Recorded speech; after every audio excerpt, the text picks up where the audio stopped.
While I was lying in the hospital bed, barely able to move, my phone buzzed. At first, I thought it was just another appointment reminder or one of those sympathy texts from people who barely knew me. But no, it was Lisa, my neighbor, my friend, the kind of friend who waters your plants and knows your favorite wine. Her first message was harmless enough. "Hey, did you order new furniture for the house? There's a big delivery outside." My heart skipped. No, I hadn't ordered anything. I was in a hospital bed, for God's sake. I swallowed hard, my throat dry as sandpaper, and typed back, "No, what's going on?" 3 dots appeared. They lingered. My pulse quickened, the beeping of the monitor next to me growing faster. Her next message hit me like a punch to the chest. "There's a woman outside. She's letting the delivery guys in. Tall, blonde. She just kissed your husband." I felt the blood drain from my face. No. No. I reread the words over and over, hoping the letters would rearrange themselves into something less horrifying.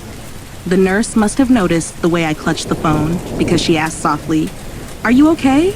Should I call someone for you?" I wanted to scream. I wanted to rip out the IV and run home right that second. But my body betrayed me. My legs were heavy bricks, my arms limp and useless. I forced my breathing to slow, trying to act like everything was fine, even though my entire world was crumbling. Lisa wasn't finished. She's carrying boxes in, looks like clothes, and I think I just saw her bring in a dog bed? A dog bed.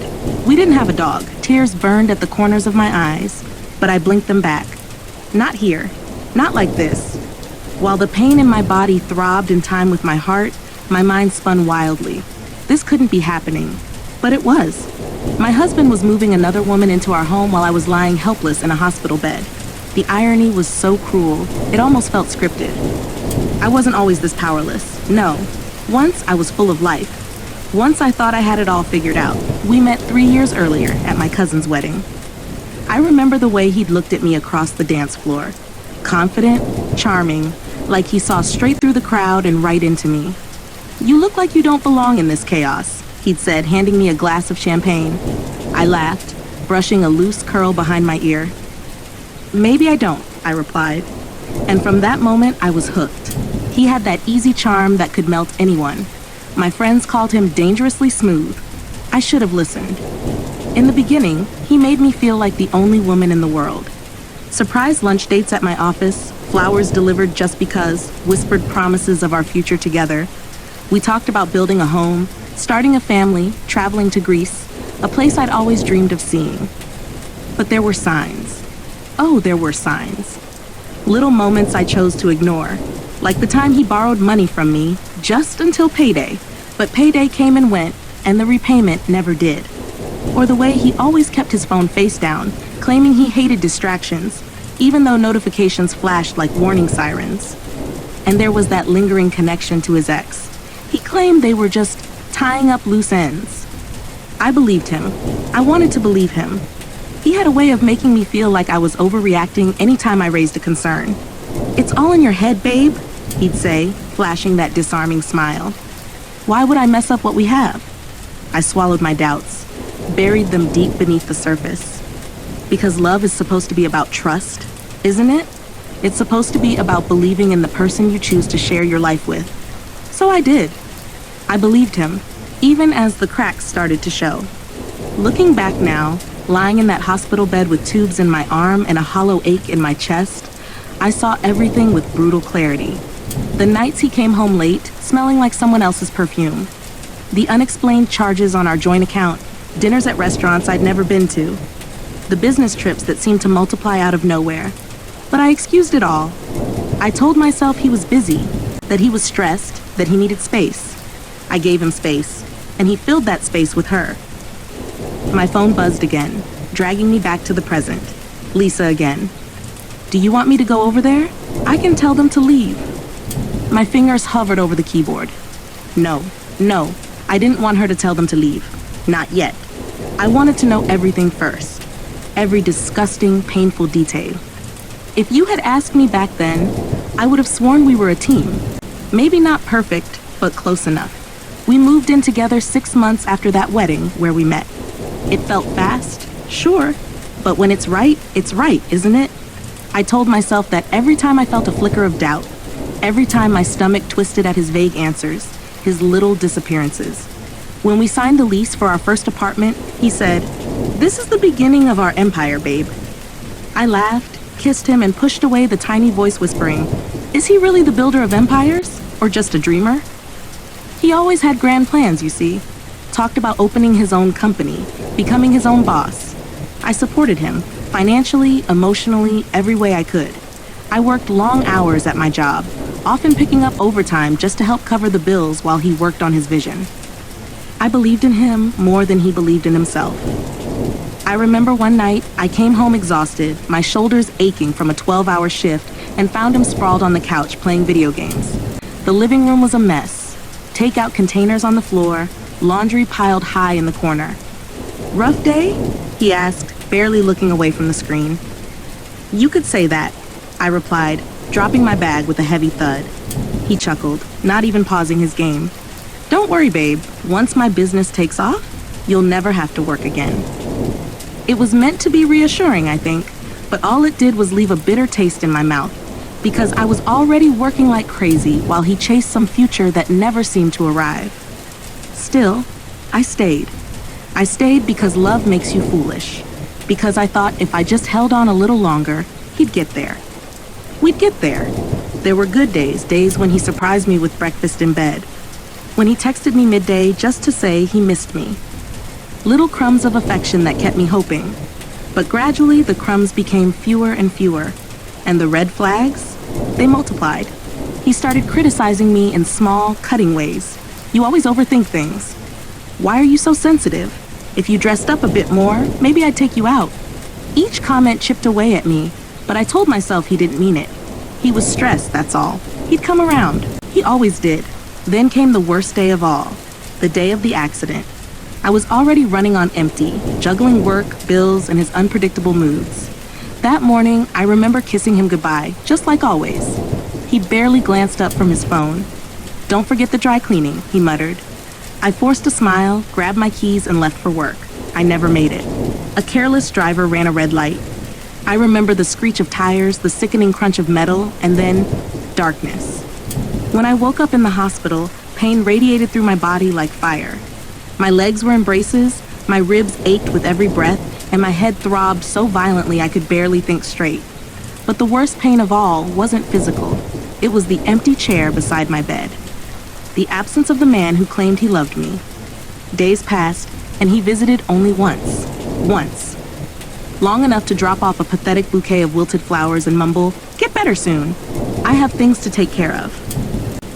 Things to take care of. Like moving another woman into our home. I should have seen it coming. Even before the accident, there were signs he had one foot out the door. He started working late hours at a job I wasn't sure even existed. He spent more time on his phone, laughing at messages he never shared with me. Our conversations became shallow, transactional. "Did you pay the electric bill?" "We're out of groceries." "Why don't you ever surprise me anymore?" That last one stung, because I was the one keeping everything together. I was the one making sacrifices. And yet, somehow, I was also the one being blamed for the cracks in our relationship. Lying in that sterile hospital bed, staring at the ceiling, I felt a white-hot fury build inside me. For so long, I had been patient, understanding, forgiving. But not anymore. No more excuses, no more pretending. I deserved better than this, and I would make sure he knew it. Not with screaming or tears, no, with quiet, devastating precision. Lisa's messages continued to pour in, each one twisting the knife a little deeper. "They just brought in a vanity mirror, huge one. She's rearranging your living room furniture. Oh my God, she's hanging photos of them together. Photos. In my home. Our home." It felt like a second accident, one I saw coming but couldn't avoid. But this time, I wasn't going to be the helpless victim. This time, I was going to fight. I picked up my phone, my hands trembling, and began crafting a plan. Because if he thought I would lie in this bed and let him erase me from my own life, he had no idea who he was dealing with. The first step was gathering information. I couldn't confront him, not yet. Not without proof, not without a plan. Lying there, staring at the cracks in the hospital ceiling, I scrolled through our shared bank account. It felt like acid running through my veins. Multiple charges from a luxury home decor store. dinner reservations for 2 at upscale restaurants, places we had talked about going to together but never did. He hadn't even tried to hide it. There was one payment in particular that made my stomach twist painfully, a custom-made nameplate. I enlarged the transaction details. House of Dreams, custom gold script nameplate, Jason and Emily's nest. Emily. I had never hated a name so much in my life. I didn't know her, but I knew enough. Lisa's messages filled in the blanks I couldn't bear to imagine. They're painting the bedroom, she wrote. White and lavender. She's saying it's her favorite color combo. Our bedroom. White and lavender. I swallowed the rising bile and kept digging. My fingers were clumsy from the IV still taped to my hand, but my mind was sharp, sharper than it had been in months. I searched through email notifications, joint accounts, anything I could access remotely. Flight confirmations, grocery orders, delivery notices, it was all there. He wasn't just replacing me in our home, he was erasing me. Bit by bit, as if I had never existed, a nurse came in to check my vitals. Her warm, concerned eyes met mine as she adjusted the monitors. "You okay, honey?" she asked softly. I wanted to tell her everything. I wanted to scream that my whole life was collapsing while I lay trapped in this sterile room. But instead, I forced a tight smile. "I will be," I whispered. Because I would. I would be okay. More than okay. I would be victorious. The nurse patted my arm gently and left me alone with my growing fury. I kept searching. I found an email thread between him and a real estate agent. He was inquiring about properties for Jason and Emily. Properties purchased with money from our joint account. Our savings. The money I had worked overtime to build while he chased pipe dreams. I felt my pulse pounding in my ears. Every transaction, every email, every smug little notification was another nail in the coffin of our relationship. But instead of letting it bury me, I started collecting them. Screenshot after screenshot, forwarded emails, notes on my phone. I was building my case, piece by piece. Lisa, bless her soul, kept sending updates too. "They're having friends over," she texted. "A small get-together tonight? Should I get photos?" I didn't even hesitate. "Yes," I replied. "Get everything." My friend became my eyes and ears, a secret weapon in this battle I had never imagined fighting. She sent me photos of Emily, lounging in my favorite armchair, her legs casually draped over the side. Of Jason, laughing as he popped open a bottle of champagne. Of the two of them, holding hands as they gave a house tour to smiling guests. The rage boiled inside me, but alongside it, a cold clarity settled. This wasn't just betrayal. This was war. I would not go quietly. A few hours later, my lawyer, a sharp, no-nonsense woman named Carla, called me back. I had left her a message earlier, my voice trembling but determined. "Hey, Carla, it's me," I had said. "I need to talk. It's urgent." Now, as I heard her steady voice through the receiver, I felt a flicker of hope. "I've seen this before," she told me after I laid out the situation. "You're going to need evidence, concrete proof, pictures, bank records, witness statements. You're already doing the right thing." Her validation felt like oxygen. For the first time in days, I could breathe a little easier. "I have it all," I said, my voice firming, "and I'm not done." "Good," Carla replied. "Because when you're ready, we're going to burn his little fantasy life to the ground." And I would. I absolutely would. That night, as the hospital lights dimmed and the sounds of machines beeped steadily in the background, I stared at my ceiling with renewed purpose. He thought I was helpless. He thought I was finished. But he had no idea that every second I spent confined to this bed only fueled the storm I was about to unleash. 3 days. That's how long until my discharge. 72 hours, give or take. I counted them down like a prisoner marking time on a wall. But I wasn't just waiting. No, I was preparing. Every spare minute between nurse check-ins and physical therapy sessions, I planned my next move. Step 1, secure my finances. With Carla's help, I froze the joint accounts. Jason would wake up to find himself locked out of every penny we had saved. My money, reclaimed. Step 2, gather undeniable evidence. Lisa, ever loyal, didn't just take photos, she started recording videos too. Snippets of their house party, close-ups of Emily unpacking her things, shots of Jason grinning ear to ear as he introduced her as the new lady of the house. Each clip was like fuel to my fire. I compiled it all meticulously, labeling every piece of evidence. Timestamps, locations, descriptions.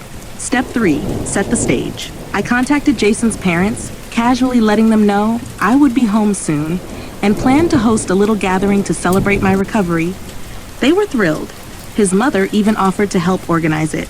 Perfect. If there was anything Jason hated more than confrontation, it was public embarrassment. And I planned to give him both. I wanted witnesses. I wanted him to see the walls closing in while friendly faces watched his carefully crafted lies crumble. Each day that passed, I grew stronger. My physical therapist commented on my rapid progress. "You're more determined than anyone I've seen," she said. I smiled, swallowing the bitter truth behind my motivation. "You have no idea," I replied. At night, I practiced standing unaided, clenching the rails of my hospital bed until my knuckles turned white. Pain shot through my legs, but I welcomed it. Pain meant progress. Pain meant I was alive. And soon, he would feel it too. The countdown continued. 2 days to go. Lisa messaged me late in the evening. "They're planning another get-together this weekend," she wrote. "Emily's calling it their new chapter party." My lip curled. Perfect. I sent her a message back. "Keep an eye out for invitations. If you get one, accept it." The next morning, she confirmed. "I'm in." Good. Step 4. Build my army. Word of my accident had spread through my circle of friends and colleagues, many of whom reached out with concern and well wishes. I answered each message personally, subtly steering conversations toward my return home. The more people present at my comeback, the better. I wanted this to be more than just a confrontation. I wanted it to be a spectacle. One Jason would never forget. As my plans solidified, a sense of calm washed over me. I wasn't scared anymore. I wasn't broken. I was sharpening myself into a weapon. On the final night before my discharge, Lisa sent me one last update. "They're toasting tonight," she wrote, "to new beginnings." Jason looked smug as hell. I stared at the screen, my heart steady. "Let him," I replied. "Tomorrow I end his fairy tale." The morning of my discharge, the sky was a sharp, brilliant blue. It felt almost wrong how beautiful the day was, but maybe it was fitting. A perfect sky to burn his world down under. As the nurse wheeled me to the front entrance of the hospital, my heart pounded with anticipation. Not fear. Not anymore. Carla was waiting for me by the curb, leaning casually against her car. She opened the door with a confident smile. "Ready?" she asked. "More than ever," I replied, sliding into the passenger seat.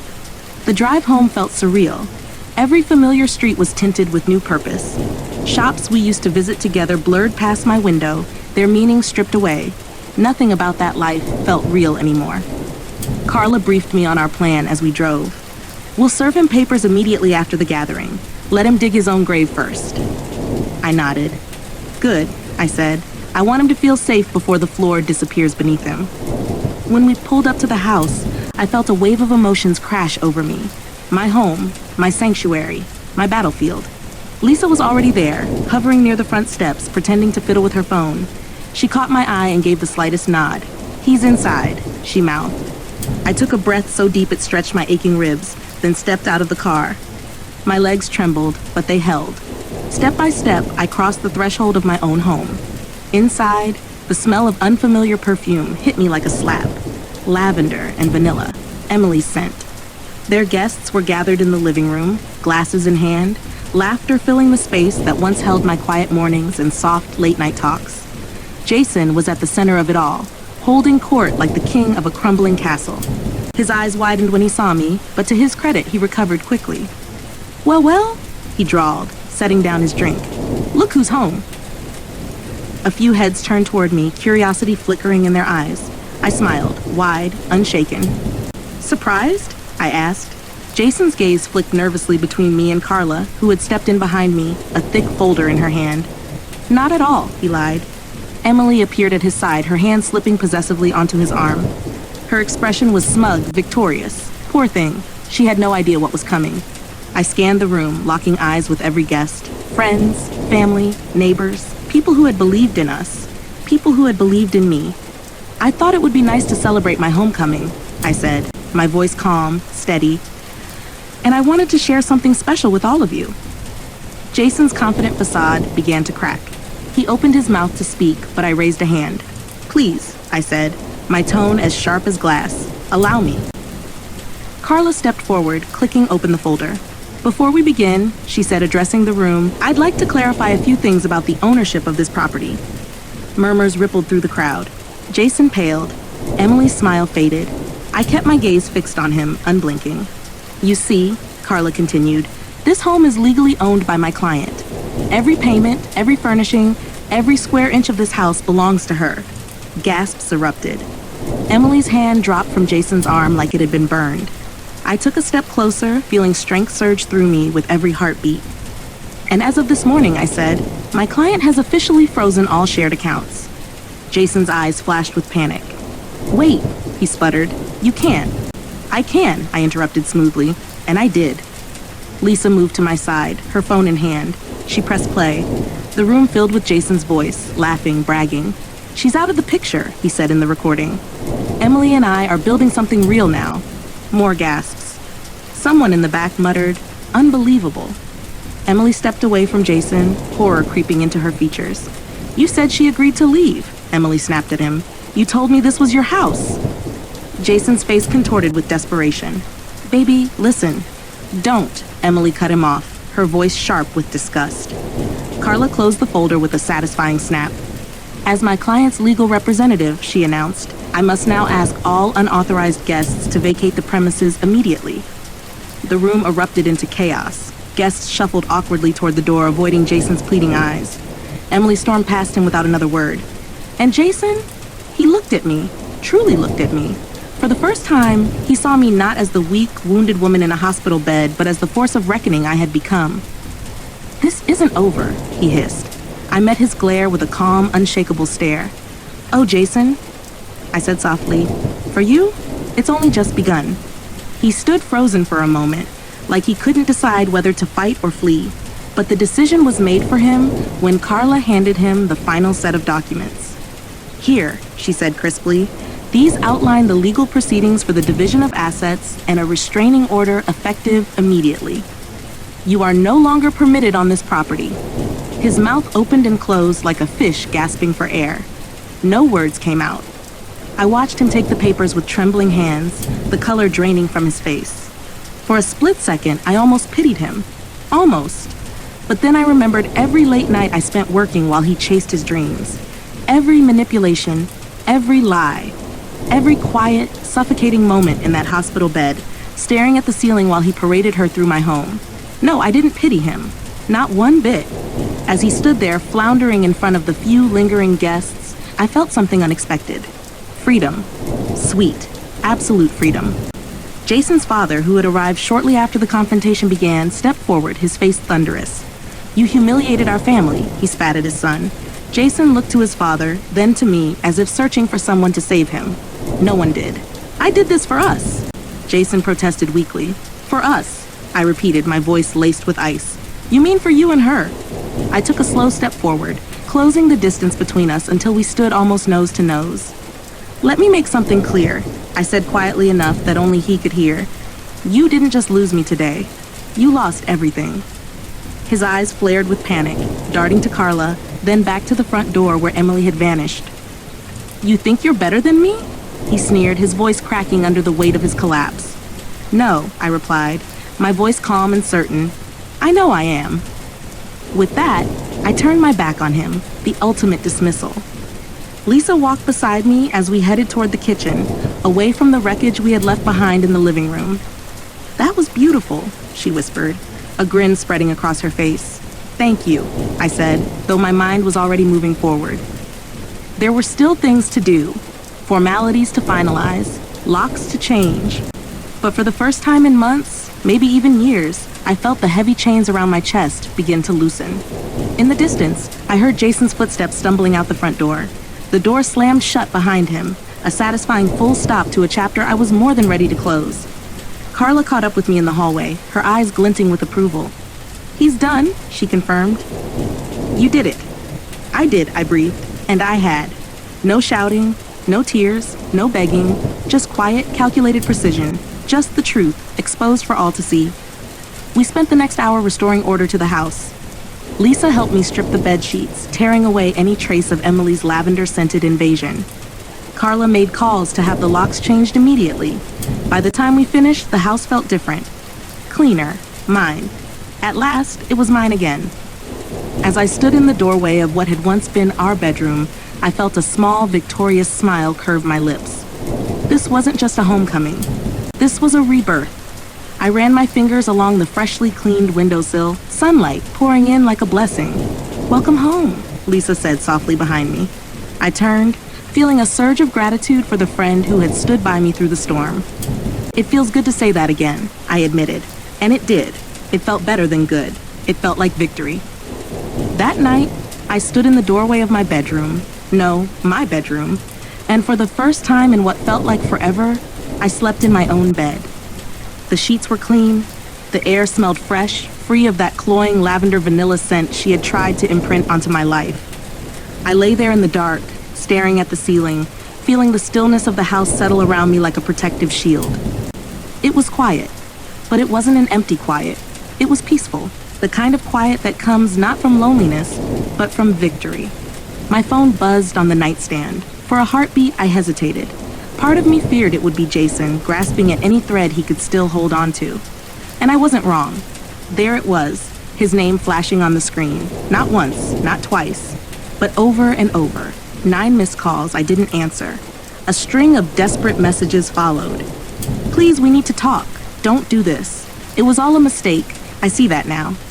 Emily was nothing. You're everything." I set the phone down, face up this time, and let it buzz itself into silence. This was his storm to weather now, not mine. The next morning, I woke before dawn. For a moment, disoriented, I thought I was still in the hospital. But then I saw the familiar outline of my bedroom window, the soft golden light creeping across the floor. No beeping machines, no sterile walls. Just me in my own space, breathing my own air, alive. I rose slowly, every movement deliberate.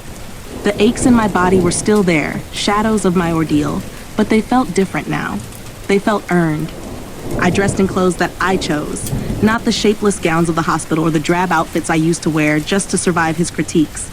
I caught a glimpse of myself in the mirror. There was strength in my reflection, a quiet fierceness I hadn't seen in a long time. Maybe not perfect, not yet, but real. Mine. Downstairs, Lisa greeted me with a bright smile and 2 mugs of coffee. "To new beginnings," she said, raising hers in a toast. "To freedom," I added, clinking my mug against hers. We sipped in companionable silence. Outside, a locksmith worked diligently, changing every lock, every bolt. Symbolic and practical. A fresh start. Carla arrived shortly after, a stack of finalized papers in hand. "It's all set," she announced, laying them on the dining table. "Your accounts are secure, the house is protected, and as of this morning, Jason has been served with the restraining order." I exhaled a breath I hadn't realized I'd been holding. "It's over," I said. "No," Carla corrected gently, a small smile playing on her lips. "It's just beginning." She was right. It was just beginning. The beginning of a life where I wasn't living under his shadow, where I wasn't shrinking to make room for someone else's ego, where my choices were my own.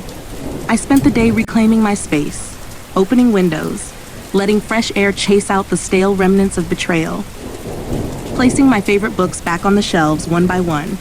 Lisa helped me rearrange the living room, restoring it to how it had been before Emily's unwelcome redesign. Each small act felt like a declaration. This is my home. This is my life. And no one will take it from me again. As evening fell, I stepped outside onto the front porch. The sky was painted in hues of pink and gold, the sun dipping low on the horizon. A gentle breeze stirred the air, cool and clean. I closed my eyes and breathed it in deeply. My phone buzzed once more. Another message from Jason. "Please, I made a mistake. I miss you. We can fix this." I didn't respond. I didn't even feel anger anymore. Just a quiet, settled certainty. He was a chapter already written, already closed. Without looking back, I powered off my phone and slipped it into my pocket. Lisa joined me on the porch, following my gaze out toward the horizon. "What now?" she asked. I let the question hang in the air for a moment, savoring its weight. "What now?" "Anything I want," I answered, a smile curling at the corners of my mouth, and I meant it. The days that followed felt like learning to breathe again. Each morning, I woke a little lighter. The shadows that had clung to me for so long began to loosen their grip. I started small, a morning walk around the neighborhood, my pace steady, my head held high. I felt eyes on me, curious glances from neighbors who had heard whispers of what had happened. I met their looks with quiet confidence. Let them talk.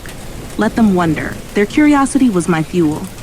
I passed by Lisa's house, and she waved from her porch, holding her coffee mug high like a trophy. I smiled back, warmth blooming in my chest. Inside my home, I continued the purge.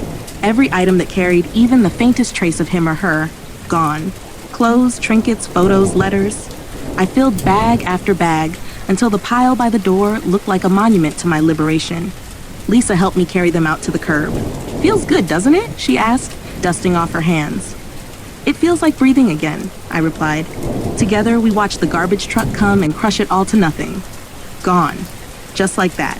Carla kept me updated, her efficiency a steady heartbeat in the background of my new life. Jason tried to contest the restraining order, of course, filed objections, claimed misunderstandings, but Carla shut him down at every turn. "Don't worry," she told me, her voice smooth as silk. "He's drowning, and he knows it." I didn't need to hear the details.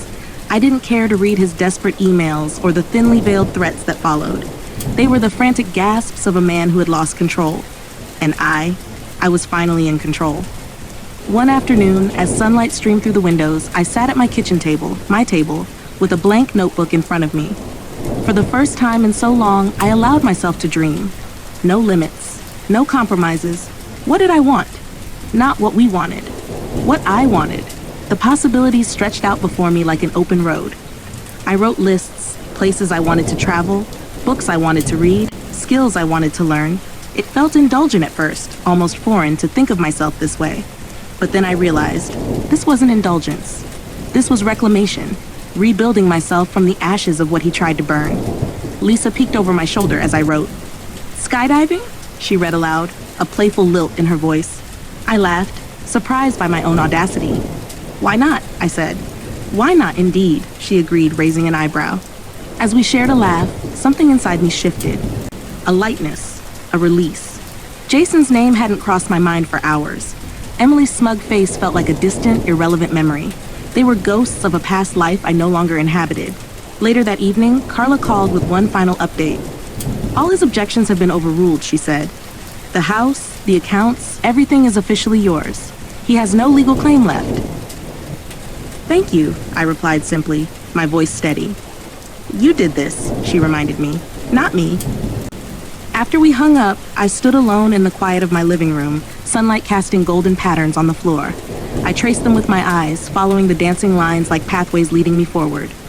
I felt whole, not because I had won against him, but because I had reclaimed myself. I walked to the front door, unlocked it, and stepped outside into the cool evening air. The world stretched out before me, vast and open, limitless. I didn't know exactly where I was going next, but for the first time, I wasn't afraid. I was free. The next morning, sunlight spilled into my bedroom, warm and bright. But this time, I didn't rush to get up. I lay there for a moment longer, letting the light soak into my skin, into my bones, into every part of me that had once felt so cold and abandoned. There was no buzzing phone, no desperate messages from Jason, no shadows creeping in from yesterday, just silence. But not the suffocating silence I'd once feared. This was a clean, wide-open quiet, the kind that feels like possibility. I sat up slowly, planting my feet on the floor, strong, steady. This was my home. This was my life. And it finally belonged to me, completely. I walked to the window and opened it wide, breathing in the sharp, fresh air of morning. 1,000 little sounds drifted in. Birdsong, distant laughter, the hum of life moving forward. I felt it inside me too. Life moving forward. Finally. I didn't need to check my phone. I didn't need to wonder what he was doing, or if he regretted it all, because it didn't matter anymore. He could live with his choices. I would live with mine. And I had made the most important one of all. I chose myself. I chose freedom. I chose to close that chapter, not with a scream or a slam of the door, but with quiet certainty and a steady heart, because I knew something he never understood. Sometimes, the loudest revenge is the life you rebuild in silence, stronger, braver, and so radiant it blinds the ones who tried to break you. And as I stood there, sunlight on my face, wind in my hair, I whispered to no but myself, I'm free. And this time, I truly was.